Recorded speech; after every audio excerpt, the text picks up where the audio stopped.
درود پاک کی فضیلتوں پر غور کریں نا تو کون سا پرابلم ہے جس کا سولوشن درود پاک؟ سبحان اللہ۔ روزی میں برکت چاہیے، ٹینشن دور کرنا ہے، بیماری دور کرنی ہے، عزت میں اضافہ کرنا ہے، رسوائی سے بچنا ہے، اچھی موت چاہیے، نبی پاک کا موت کے وقت دیدار چاہیے، واہ۔ پیارے آقا کے ساتھ قیامت کے دن کھڑے ہونا ہے، آقا کے ہاتھوں جام کوثر پینا ہے، نبی پاک کے ساتھ جنت جانا ہے، بار بار واہ، مدینے جانا ہے واہ، اور آقا کی زیارت کرنی ہے۔ ہائے ہائے، یہ ساری چیزیں آپ حدیثیں پڑھیں تو تقریباً یہ سارے انعام حدیثوں اور روایتوں میں موجود ہیں۔ کیا اور چاہیے کیا مجھے بتا دیں ایک مسلمان کو، اور کچھ رہ گیا ہے؟ اگر آپ کو یہ سب مل جائے زندگی میں، سبحان اللہ، موت کے وقت مل جائے، حشر میں مل جائے، تو whatever else we need سب تو مل گیا۔ کیا بات۔ لیکن مسئلہ یہ ہے کہ درود پاک کی طرف وہ رغبت ہم شاید نہیں کر پاتے، ہم اس کو پنکچویلٹی سے نہیں پڑھ پاتے۔ اب آج کل بہت بڑا پرابلم مہنگائی کا ہے، لوگ قرضے میں ہیں۔ ایک بڑا خوبصورت حدیث پاک اور اس کے تحت ایک مختصر سا واقعہ عرض کر دیتا ہوں۔ نبی پاک علیہ الصلوۃ والسلام کا فرمان ہے جس کا مضمون ہے کہ جو شخص مصیبتوں اور پریشانیوں میں ہو، بہت سارے لوگ اس وقت طرح طرح کی مصیبتوں میں ہوں، جی۔ ذرا غور سے سنیے گا۔ آقا علیہ الصلوۃ والسلام فرماتے ہیں جو شخص مصیبتوں اور پریشانیوں میں ہو اس کو چاہیے کہ مجھ پر کثرت سے درود پڑھے، کہ جو کثرت سے درود پاک پڑھتا ہے وہ درود پاک مصیبتوں اور پریشانیوں کو لے جاتا ہے۔ سبحان اللہ۔ یعنی یہ گویا آپ کے برڈن 700 800 1000 سینٹی گریڈ تک کی گرم آگ ہوتی ہے جو لوہے کو پگھلا دیتی ہے۔ گولڈ والے جو ہوتے ہیں، سونارے ہوتے ہیں، ان کی آگ کیسی ہوتی ہے؟ سونے کو پگھلا دیتی ہے، ٹھیک ہے نا۔ پھر یہ جو والکینوز ہوتے ہیں، آتش فشاں پہاڑ پھٹتے ہیں تو اس کا جو لاوا ہوتا ہے بتایا جاتا ہے آس پاس کے پورے علاقے کو بھسم کر کے رکھ دیتا ہے۔ تو یہ ساری دنیا میں موجود آگیں ہیں، اور جہنم کی آگ کے بارے میں فرمایا وہ اس سے بھی 70 گنا زیادہ سخت ہے۔ تو ایک لمحہ بھی کوئی اس آگ کو برداشت نہیں کر سکے گا۔ ہم اللہ سے دعا کرتے ہیں کہ اللہ ہمیں لمحہ بھر بھی جہنم میں داخل نہ فرمانا۔ تو ہمیں دعائیں بھی کرتے رہنا چاہیے اور جہنم سے بچنے کا سامان بھی کرتا رہنا چاہیے۔ اب یہ درود پاک کی جو فضیلت ہے کہ نبی پاک فرماتے ہیں جو مجھ پر درود پاک بھیجے گا وہ آگ میں داخل نہیں ہوگا۔ تو ہمیں کثرت سے درود پاک پڑھتے رہنا چاہیے۔ آئیے مل کر محبت کے ساتھ بآواز بلند درود پاک پڑھ لیں۔ صلو علی الحبیب صلی اللہ تعالی علی محمد صلی اللہ علیہ وسلم۔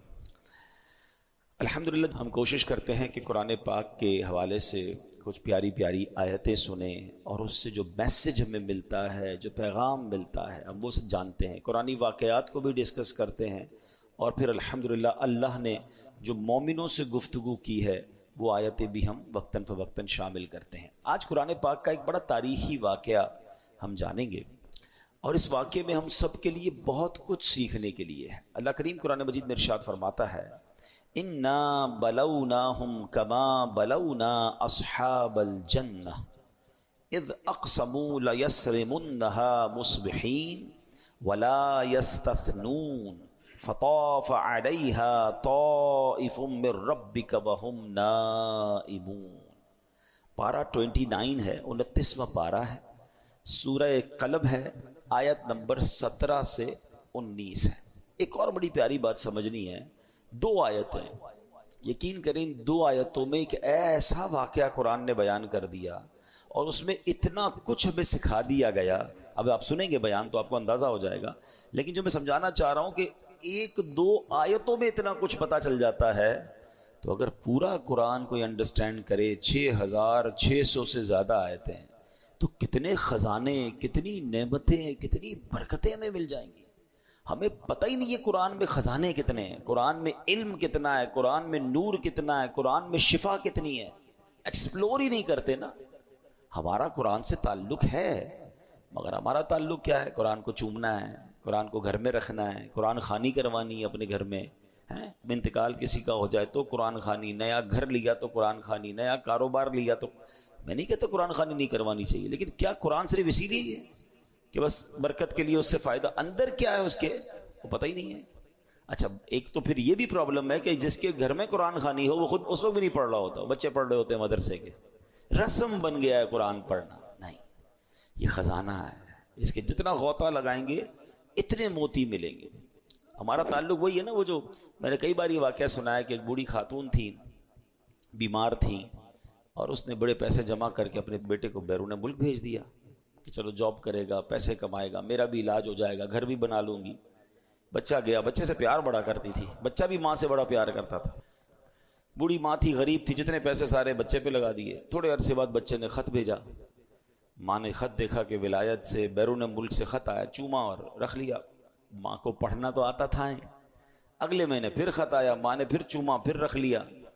ہر مہینے خط آتا رہا، ہر مہینے چومتی رہی، اپنی دراز میں رکھتی رہی، مگر پیسے تھے نہیں۔ بیماری بڑھتی گئی، غربت بڑھتی گئی، ماں کا انتقال ہو گیا۔ انتقال ہوا تو جو صفائی کرنے کے لیے آس پڑوس سے خواتین آئیں، دراز کھولی تو بہت سارے لفافے تھے۔ یہ وہی لفافے تھے جو ہر مہینے بیٹا بھیجتا تھا۔ جب ان لفافوں کو کھولا گیا تو ہر لفافے کے اندر منی آرڈر تھا۔ ہر لفافے میں بچے نے ماں کے لیے پیسے بھجوائے تھے، چیک بھجوایا تھا، پے آرڈر بھجوایا تھا۔ ماں کو پڑھنا ہی نہیں آتا تھا، چومتی تھی بس، خزانہ اندر رہ گیا۔ اگر یہ سارے پیسے کیش ہو جاتے تو اچھی جگہ علاج بھی کروا لیتی، شاید گھر ور بھی اچھا کر لیتی، لیکن پڑھنا نہیں آتا تھا، محبت بڑی تھی۔ کچھ ایسا ہی معاملہ نہیں ہے قرآن کے ساتھ ہمارا؟ چومتے ہیں، آنکھوں سے لگاتے ہیں، اندر کیا ہے، اللہ نے کیا فرمایا ہے، ہمارے لیے میسج کیا ہے، اس کے بارے میں احساس ہی نہیں ہے۔ اور ایسا بھی نہیں ہے کہ بہت مشکل ہے۔ ہاں اگر آپ کوئی کہے جناب قرآن تو عربی میں ہے، ہم کہاں سے سیکھیں؟ بھائی علماء نے اس کو اردو میں ترجمے کر دیے، اس کی تفسیریں کر دی، کتابیں لکھ دی، تھوڑا ٹائم تو نکالے نا۔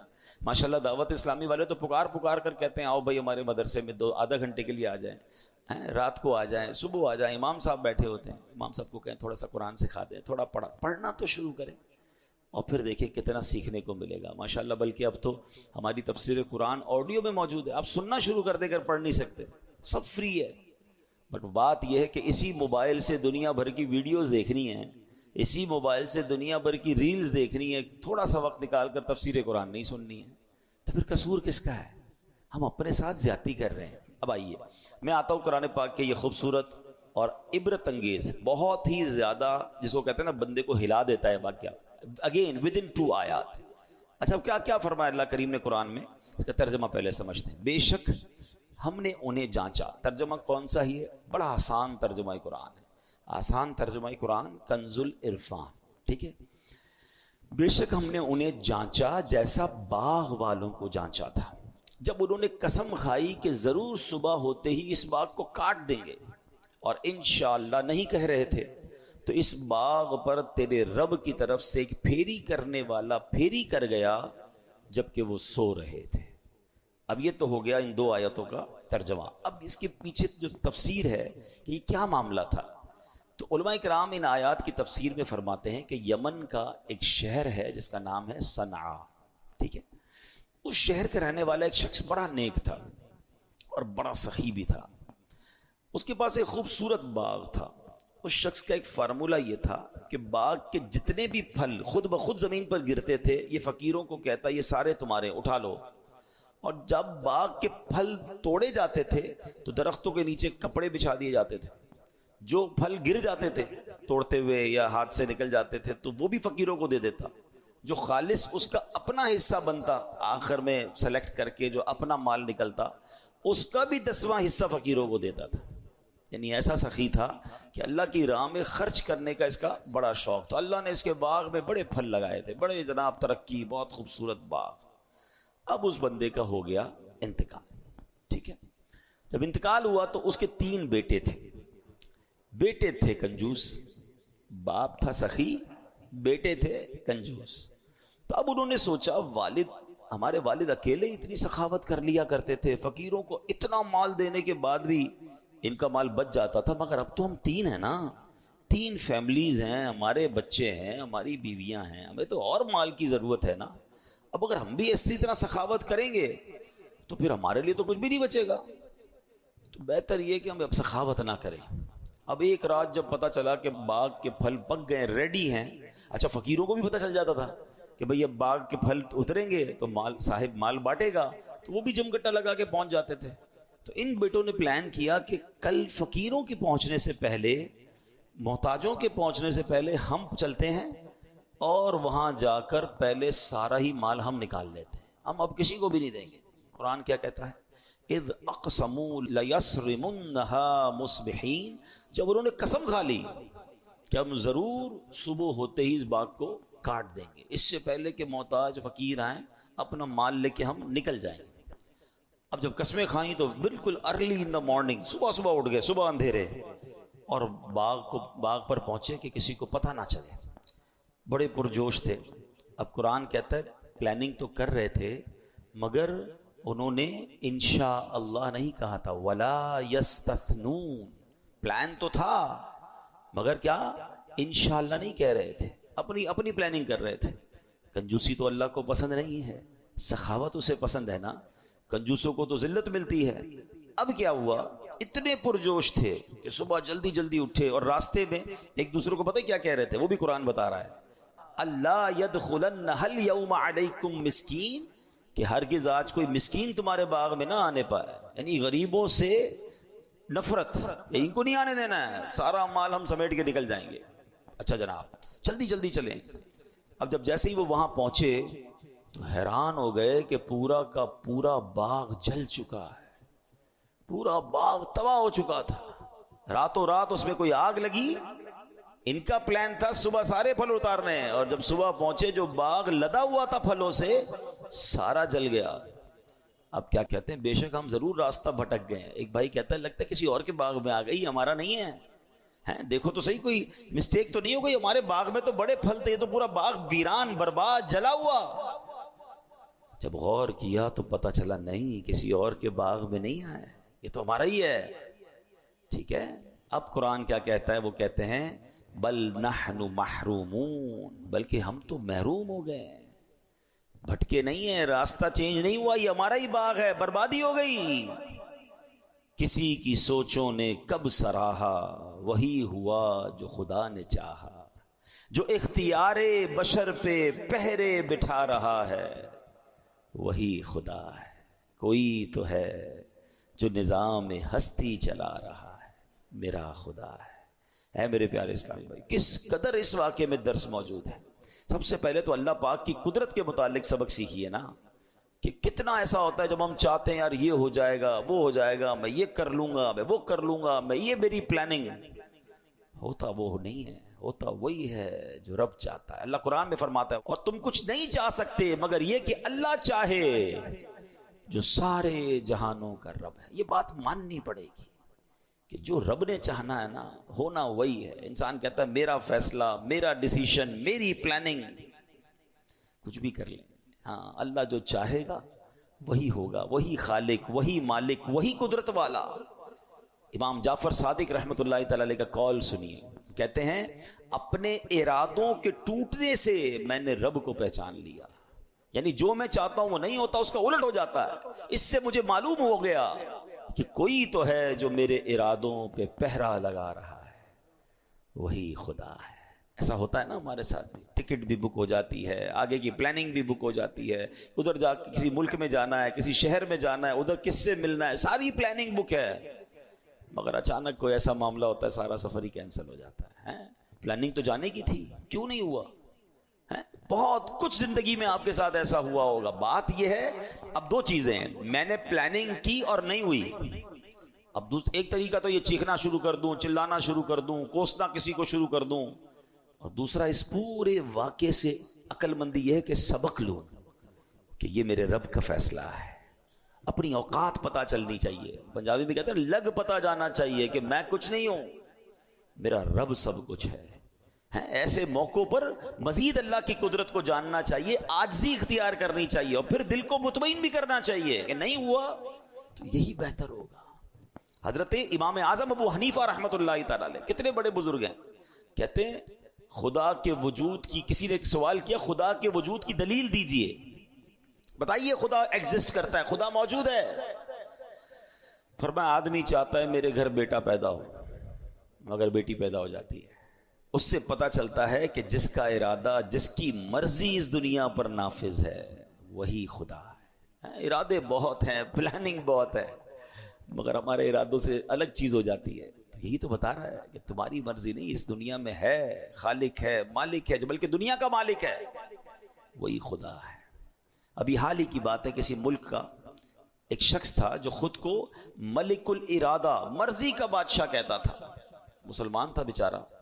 کیا ہوا بیچارے کو؟ پھیپڑوں کا کینسر ہوا، اس کا انتقال ہو گیا. تو یہ جو ہوتا نا میں کر و فر، میرا فیصلہ، میرا ڈیسیشن، میری پلاننگ، سب کچھ جناب طے ہے، کچھ بھی نہیں چینج ہوگا، یہ نہ کہا کرو. پلاننگ کرنا چاہیے مگر انشاء اللہ بھی کہتے رہے. اور ساتھ ذہن میں بھی یہ بات رکھے رب نے چاہا تو ہوگا. سبحان اللہ. زمین میں اللہ پاک کی مرضی نافذ ہے, حکم صرف اسی کا چلتا ہے, وہ غالب ہے. قرآن کریم میں اس نے کیا فرمایا؟ وَهُوَ الْقَاهِرُ فَوْقَ عِبَادِهِ, وہی اپنے بندوں پر غالب ہے. غرض یہ کہ بات ہمیں اپنے ذہن میں بٹھانی چاہیے کہ اس دنیا میں مرضی صرف اللہ پاک کی چلتی ہے. ہمیں چاہیے کہ طاقت, عہدے, مال و دولت وغیرہ کے غرور میں نہ آیا کریں, اللہ پاک کے حضور سر جھکا کر رکھے. ان باغ والوں کا جو بڑا عیب کیا بیان ہوا, پوشیدہ اسباب جن کی وجہ سے باغ تباہ ہو گیا, ان کا ایک عیب یہ تھا ولا یستثنون, انشاءاللہ نہیں کہہ رہے تھے. انہوں نے اپنے آپ پر بھروسہ کیا تو کیا ہوا؟ باغ جل گیا, سب تباہ ہو گیا. لولا تسبحون, تم تسبیح کیوں نہیں کرتے؟ اے میرے پیارے اسلامی بھائی, اللہ کا نام لینا چاہیے, اللہ کی مرضی پر یقین ہونا چاہیے. اللہ اکبر. یہاں ایک اور میں آیت آپ کے سامنے پیش کروں گا, اور یہ آیت اتنی کمال کی ہے, اگر کسی دن سمجھ آ جائے نا تو زندگی میں جو کام نہیں ہوتے, جس کی وجہ سے ہم ڈپریشن کا شکار ہو جاتے ہیں, کنفیوز رہتے ہیں, پریشان رہتے ہیں, یار یہ کیوں نہیں ہوا, اتنی پلاننگ تھی, اتنی تمنا تھی, اور بندہ بعض اوقات مایوسی کی طرف چلا جاتا ہے. میری قرآن پاک کی جو سب سے فیورٹ آیات ہیں, it is one of the most favourite میری آیت, اور اس کے جو ترجمہ آپ پڑھو گے تو آپ کی بھی پسندیدہ ہو جائے, کیونکہ زندگی گزارنے کا اس میں طریقہ مل جاتا ہے, اپنے دل کو بڑی تسلی مل جاتی ہے. اللہ قرآن مجید میں ارشاد فرماتا ہے وَعَسَىٰ أَن تَكْرَهُوا شَيْئًا وَهُوَ خَيْرٌ لَكُمْ وَعَسَىٰ أَن تُحِبُّوا شَيْئًا وَهُوَ شَرٌّ لَكُمْ وَاللَّهُ يَعْلَمُ وَأَنْتُمْ لَا تَعْلَمُونَ.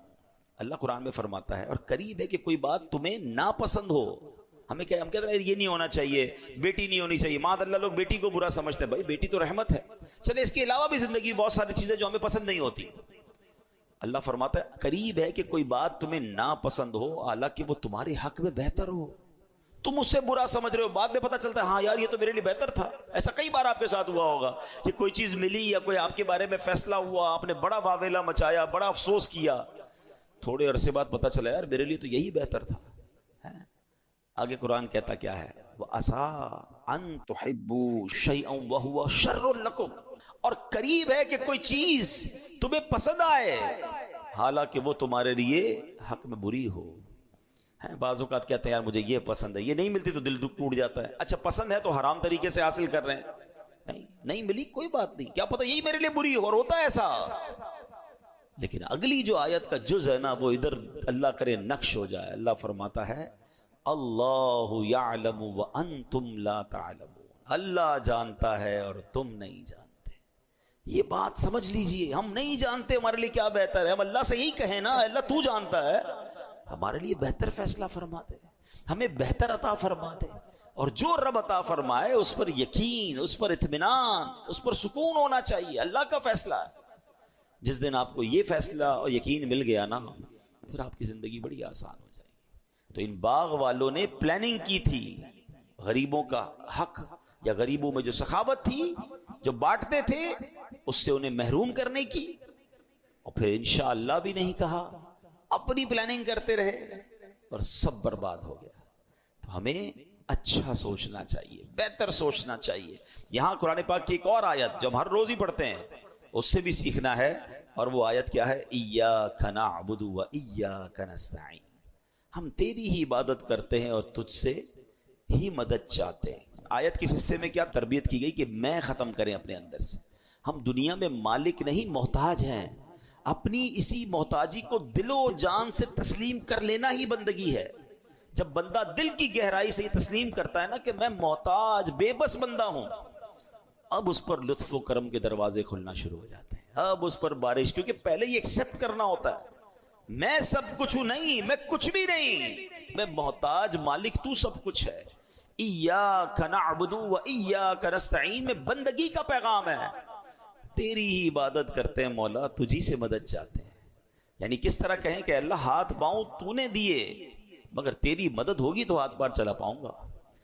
مولا میرے پاس پاؤں تو نہیں دیے ہیں, مگر میں جب تک نہیں چل سکتا جب تک تیری مدد نہیں ہوگی. نہیں دیکھے پاؤں والے, پاؤں ہیں جسم میں چل نہیں پا رہے, ہاتھ ہیں جسم میں اٹھا نہیں پا رہے. بھائی باڈی میں تو لگے ہوئے ہاتھ, مگر ہاتھ کام نہیں کر رہا ہے. انگلیاں بند نہیں ہو رہی ہیں، پکڑ نہیں پا رہے ہیں، پیر ہے چل نہیں پا رہے. پتا چلا پیر کمال نہیں ہے، اللہ کی طرف سے توفیق ہوگی، مدد ہوگی تو پیر چلے گا. ہاتھ ہونا کمال نہیں ہے، ہاتھ میں رب کی طرف سے دی گئی طاقت ہوگی تو ہاتھ چلے گا نا. زبان منہ میں ایگزسٹ کرتی ہے لوگوں کے، جتنے گونگے بغیر زبان کے تھوڑی ہوتے ہیں. باڈی پارٹ ہے مگر بول نہیں پا رہے. اللہ کی مدد ہوگی، اللہ عطا فرمائے گا تو بندہ بول پائے گا. آنکھیں لگی ہوئی ہوتی ہیں، اندھے بغیر آنکھوں والے نہیں ہوتے، ان کی باڈی میں آنکھیں فکس ہیں. ہمارے جیسی آنکھیں، بعض ہوگا تو یقین نہیں آتا یہ بندہ اندھا ہے، بالکل اچھی آنکھیں صاف ستھری نظر آ رہی ہیں اس کی آنکھیں، اچھا دیکھ بھی ہمیں رہا ہوتا ہے، ہمیں لگ رہا ہے ہمیں دیکھ رہا ہے، مگر اس کو کچھ نظر نہیں آ رہا ہے. پتا چلا کہ یہ بات اجاگر بار بار دل میں کرنی ہے. مولا سب کچھ دیا ہے تو نے، مگر اس کا فائدہ مجھے جب پہنچے گا جب تو چاہے گا، تیری مدد ہوگی، میں محتاج. جب بندہ اس طرح رب سے کنیکٹ ہو جاتا ہے نا، اس طرح رب کی بارگاہ میں رجوع لاتا ہے اور یہ ایکسپٹ کرتا ہے دل سے، ایاک نعبد و ایاک نستعین، تیری ہی عبادت کرتے ہیں، تجھی سے مدد چاہتے ہیں، ہم محتاج، تو مالک. پھر دیکھو کیسے کرم کے دروازے کھلتے ہیں. لوگ اپنے آپ کو محتاج سمجھنے کے لیے تیار نہیں ہوتے. ہاں یہ بڑی گہری بات کر رہا ہوں، اللہ کے آگے میں نے پڑھا ہے، کتابوں پڑھا، ایسے لوگ بھی ایگزسٹ کرتے ہوں گے جو دعا مانگنے میں شرماتے ہیں کہ یار اتنا بڑا آدمی ہو کہ میں، لوگ کیا کہیں گے. اللہ کے آگے روتے نہیں ہیں، اللہ کے آگے گڑ گڑاتے نہیں ہیں، ان کو شرم آ رہی ہوتی ہے اپنے اسٹیٹس کو دیکھ کر. تف ہے کہ اگر تم دنیا میں کسی مرتبے پر پہنچ گئے اور احکم الحاکمین کے آگے سجدہ کرنے میں، گڑ گڑانے میں، محتاجی ماننے میں تمہیں تکلیف ہو رہی ہے، تو تیار ہو جاؤ، پھر بڑے محتاج بن جاؤ گے. ارے اس کے آگے تو سبھی محتاج ہیں نا. کون ہے کائنات میں جس کو رب کی مدد کی ضرورت نہیں ہے؟ اگر آج مرتبہ، عزت، شہرت، دولت، کوئی مقام، کوئی اسٹیٹس ہے بھی میرے پاس، تو دیا کس نے ہے؟ ہم تو یہاں یہ سمجھاتے ہیں کہ اپنے ماں باپ کے آگے کبھی مت کہا کرو میں بڑا آدمی ہو گیا ہوں. یہ بھی غلطی کرتے ہیں لوگ. اگر کوئی عزت مل جاتی، دولت مل جاتی، اسٹیٹس مل جاتا ہے تو امی ابو کو کہہ رہے ہوتے ہیں بڑا افسر بن گیا ہوں، بڑا آدمی بن گیا ہوں، اب ٹائم نہیں ہوتا. پتہ نہیں میرے آگے پیچھے کتنے لوگ ہوتے ہیں، کتنے ملازمین ہیں. نہیں، دنیا کے لیے آپ کچھ بھی ہو، ماں باپ کے آگے بچے بن کر ہی رہیں، ان کے پیر دبائیں. ہاں، ان کو یہ نہ کہیں میں بڑا ہو گیا ہوں، ان کا بچہ ہی ہوں میں، اور ان کو یہ احساس دلائیں کہ دنیا میں کچھ بھی بن گیا ہوں آپ کے قدموں میں، ہوں آپ کا بیٹا، ہوں آپ کا بچہ، تو عزت ملتی ہے نا، تو دعائیں ملتی ہیں. ماں باپ پہ بھی افسری جھاڑیں گے؟ ماں باپ تو پھر بھی ماں باپ ہیں، وہ تو رب ہے نا. خالق کے کائنات کے آگے تو میں محتاج، میں کچھ بھی نہیں. ایکسپٹ کیا کرو، اللہ کے آگے گڑ گڑا کر کہا کرو کہ اللہ جو کچھ ہوں تیری عطا سے ہوں، اور بندہ تیرا ہوں، محتاج تیرا ہوں.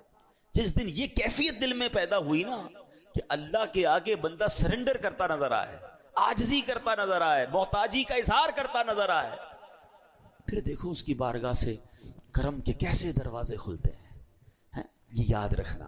تو پھر آپ دیکھیں گے انشاءاللہ. شعر ہے نا بڑا پیارا حمد کا، میں ہوں بندہ تو ہے مولا، کون ہے اپنا اس کے سوا، میں ہوں اس کا وہ ہے میرا جس نے بنایا اور مجھ کو پالا، یا اللہ میری جھولی بھر دے. تو اللہ کی بارگاہ میں ہمیں یہ انداز اختیار کرنا. اب آتے ہیں اس بیان کے اگلے پارٹ کی طرف، اس واقعے کے اگلے پارٹ کی طرف. اس نیک شخص نے تو سخاوت کی، اس کو بھروسہ تھا اللہ پر کہ بانٹوں گا تو کم نہیں ہوگا. وہ بانٹتا تھا فقیروں کو، خوب باغ میں سے پھل دیتا تھا. مگر بچوں نے کیا سوچا کہ نہیں، ابا تو بانٹتا تھا، ہم بھی بانٹیں گے تو کم ہو جائے گا. یہی تو شیطان وسوسہ دلاتا ہے نا. جب بھی آپ اللہ کی راہ میں خرچ کریں گے، آپ کو شیطان کمی کا، تنگی کا وسوسہ ڈالے گا، کم ہو جائے گا. تو باپ تو نیک تھا، بچے نیک نہ بن سکے، بچے سخی نہ بن سکے. یہاں درس کیا ہے کہ اگر آپ چاہتے ہیں نا کہ آپ کی نیکیاں بچوں میں باقی رہیں، بڑی گہری بات کہنے جا رہا ہوں.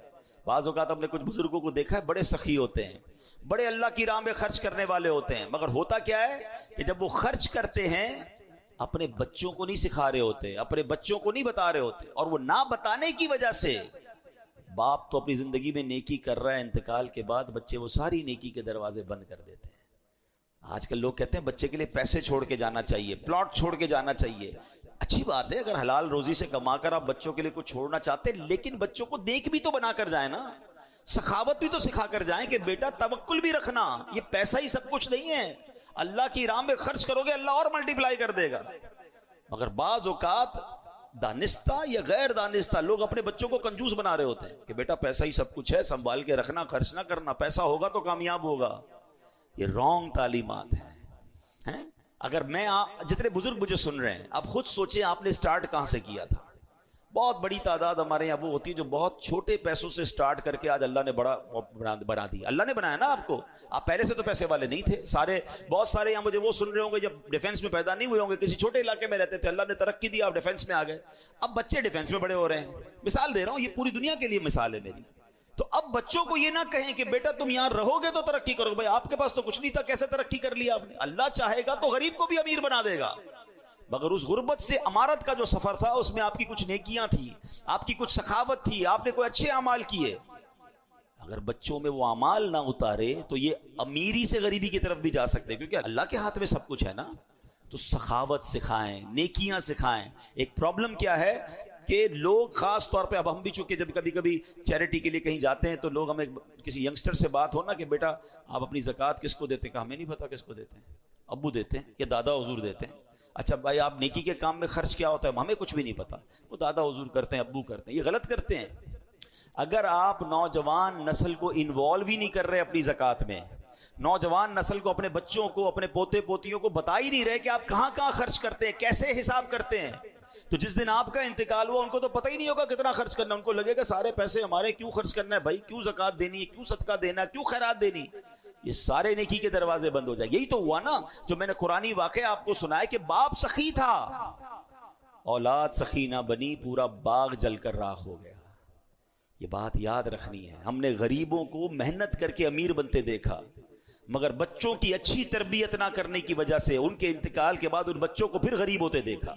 وہ غریب سے امیر بن گیا کیونکہ محنت کی تھی، اخلاص تھا، نیکی تھی، اللہ پر توکل تھا، دعائیں تھی، سخاوت تھی، اسٹرگل تھی. بچے تو سونے کا نوالا لے کے پیدا ہوئے، پیسے بھی ملے، تربیت بھی نہ ملی. اسی پیسے کو جناب کوئی جوئے میں لگا رہا ہے، کوئی شراب میں لگا رہا ہے، اور بعضوں کا سب برباد ہوتے دیکھا. نہیں، صرف پیسہ چھوڑ کے نہیں جانا ہے، اچھی تربیت چھوڑ کے جانا ہے. ان کو اپنی نیکی کے کاموں میں انوالو کریں. علماء نے کہا اپنے بچے کو سخی بنانے کا طریقہ یہ ہے کہ جب بھی نیکی کا کام کرے بچے کے ہاتھ سے کروائے، سخاوت کرے، اپنی اولاد کو بتا کر کرے، اس کو کہ آپ بھی کرو، اس کے ہاتھ سے دلوائے. تاکہ یہ پریکٹیکل ٹریننگ ہے کہ ہمارے ابو اس طرح بانٹتے تھے، ہمارے دادا اس طرح بانٹتے تھے، گھر میں یہ نیکی ہوتی تھی، گھر میں یہ ختم ہوتا تھا، گھر میں اس بزرگ کا جب یوم منایا جاتا تھا تو غریبوں کو کھانا کھلایا جاتا تھا. کتنے ایسی چیزیں جو روایتیں ختم ہوتی جا رہی ہیں کیونکہ سارے کام اپنے ہاتھ میں رکھے ہم نے، بچوں کی ٹریننگ ہی نہیں کی. ایسا نہ کریں، انوالو کریں. بچہ جناب کہاں ہے، وہ اس کا کام کھیلنا کودنا کاروبار کرنا، ابا سارے نیکی کے کام کر رہے ہیں، بالکل کیجیے آپ، مگر ان نیکی کے کاموں میں اپنے بچوں کو انوالو کیجیے. یہ نیکیاں باقی رہیں گی. آپ میں سے، ہم میں سے بہت سارے وہ ہیں جو 40s پلس 50s ہیں. اگر میرے اور آپ کے اندر کوئی نیکی ہے تو ہمارے ماں باپ کی وجہ سے، انہوں نے سکھایا تھا، ہمیں ساتھ بٹھا کر سکھایا تھا. مگر ہمارا اور ہماری جنریشن کا گیپ ہے، ہم نہیں سکھا رہے، ہم ڈسکس ہی نہیں کر رہے ان چیزوں کو.